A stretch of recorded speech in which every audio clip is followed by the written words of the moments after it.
You want things to get better, and sometimes they do. A problem resolves, a relationship improves, a goal is reached. Then a new problem arrives.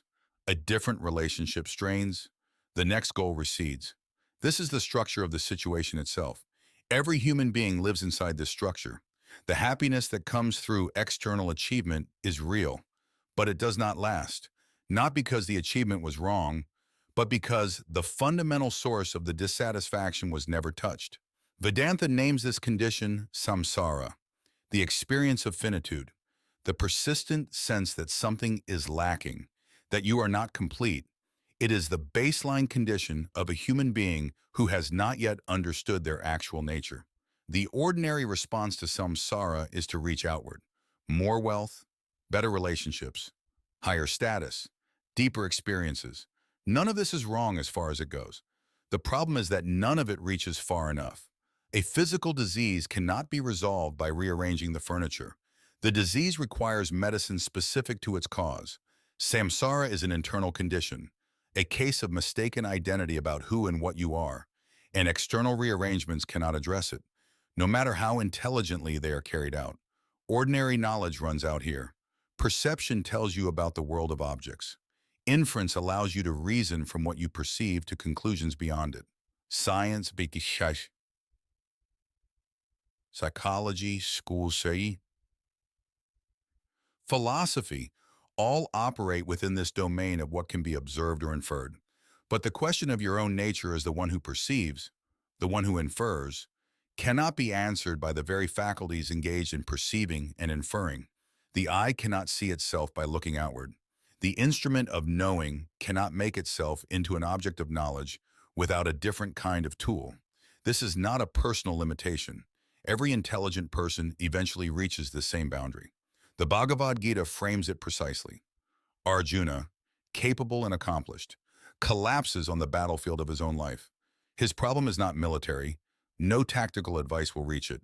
What he needs and receives is a different kind of knowledge altogether, a systematic diagnosis of the human condition and a precise method for resolving it at its root.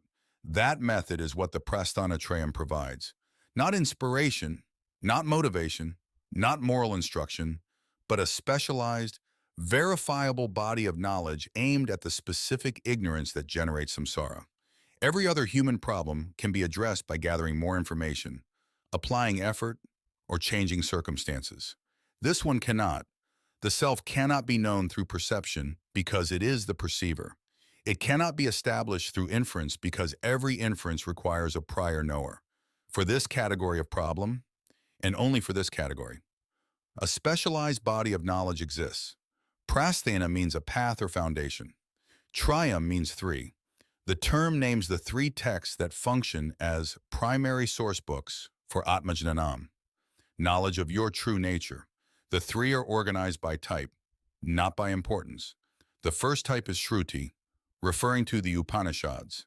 Shruti is classified as a Paurushaya, not born of human intellect, not the product of any philosopher's reasoning. This is the primary source. The second type is Smriti, referring to the Bhagavad Gita. Smriti texts are Paurushaya, composed by human authors, and derive their authority entirely from the Shruti they reflect. The third type is Nyaya, referring to the Brahma-Sutras.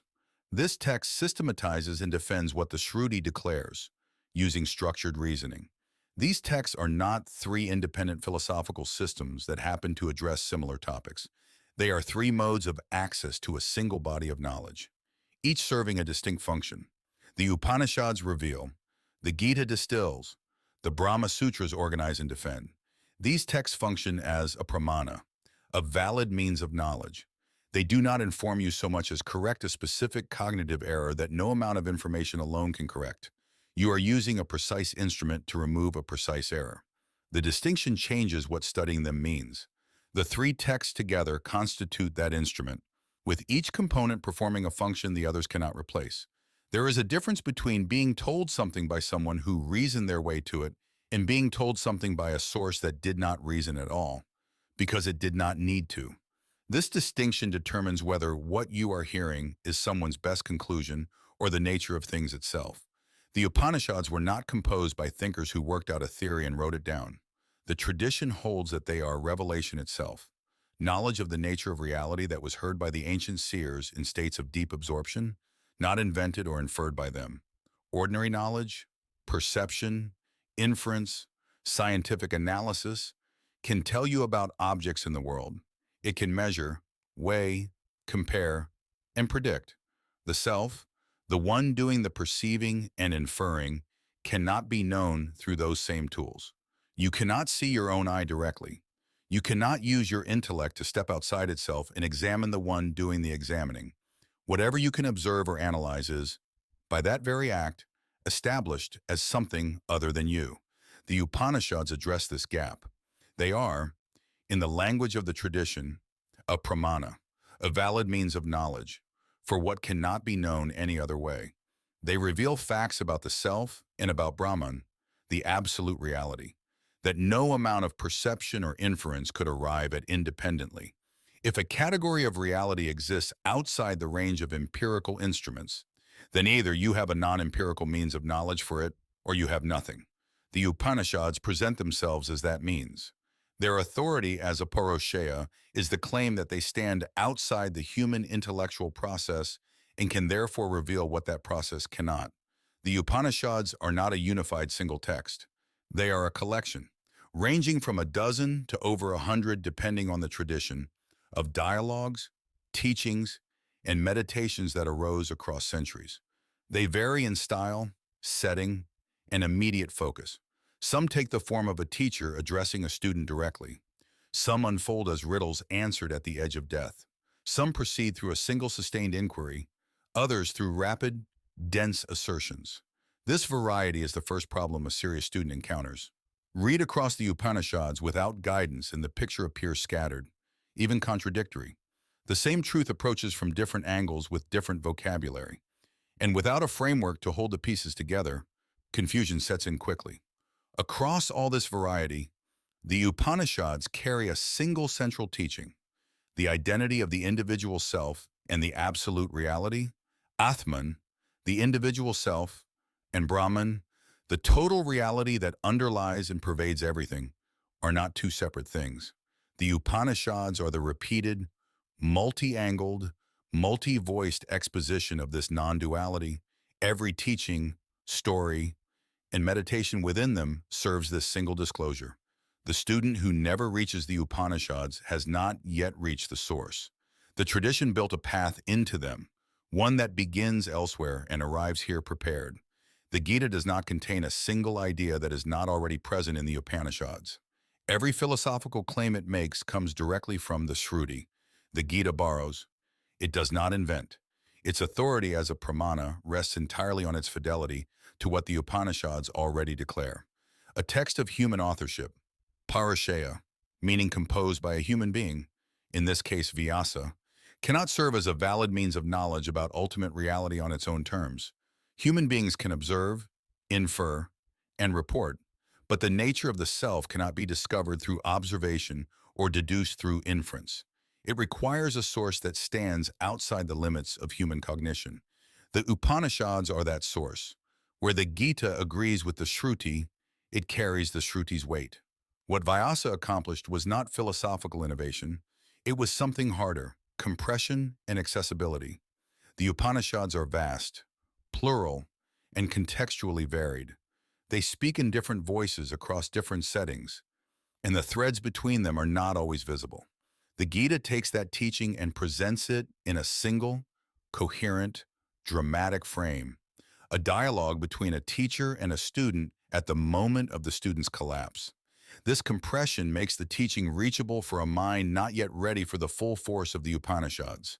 It also introduces something the Upanishads do not emphasize as systematically: the preparatory disciplines. Before a mind can receive the knowledge the Upanishads contain, it needs a certain quality. Scattered attention cannot sustain the inquiry. A mind driven entirely by desire and fear cannot sit still long enough to examine its own nature. The Gita addresses this directly through karma yoga, action performed without grasping at results, and upasana yoga, the cultivation of a meditative, devotional orientation. These are not ends in themselves. They are means of purifying the instrument through which knowledge will be received. The Gita is the preparatory text. It readies the student for what comes next. The classical illustration captures this relationship precisely. All the Upanishads are like cows. Krishna is the milker. Arjuna is the calf whose presence draws the milk out. The Gita is the milk itself, the concentrated, nutritious essence extracted from the vast herd and made available in a form the seeker can directly consume. The cows still exist. The milk comes from them and nowhere else. But not everyone can approach the herd directly. Reading the Gita as though Krishna invented something new is like drinking milk while believing it has no connection to any cow. The drink is real, but understanding where it comes from changes what you do next.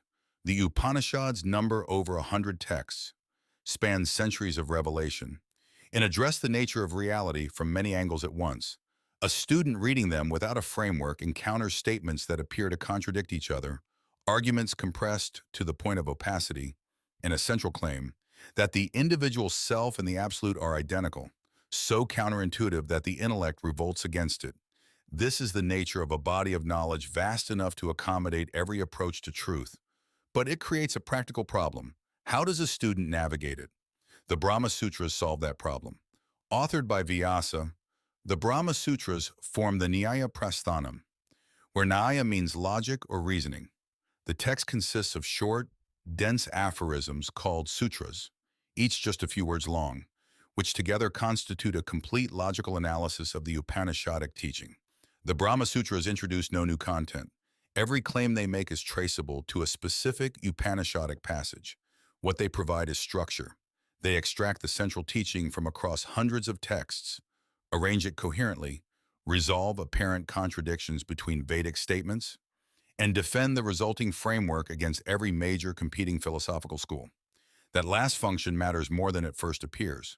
Other philosophical systems, each with rigorous arguments, make different claims about the nature of reality, the self, and liberation. A student who has understood the Upanishadic teaching but cannot respond to these counter-arguments is in a fragile position. The knowledge feels true but cannot be defended. The Brahma-Sutras address this directly. Through Tarka, logical reasoning applied to the conclusions of revelation, they show that competing views are internally inconsistent and that the Vedantic position alone holds without contradiction. Think of the Upanishads without this framework as a jigsaw puzzle emptied onto a table. Each piece is real. Each piece is important. But without a guiding structure, the student cannot tell which pieces belong together, which are edge pieces, or what the final image is supposed to be. The Brahma-Sutras supply that structure. This is also where Manana, the second stage of Vedantic study, meaning sustained reflection and analysis, finds its primary support. After Shravana, the initial hearing of the teaching, the student must sit with the knowledge and work through every doubt, every objection, every apparent inconsistency. The Brahma-Sutras anticipate the objections the reasoning mind will raise and answer them in sequence.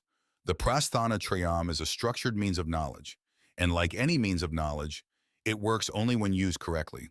A thermometer read upside down does not give you your temperature.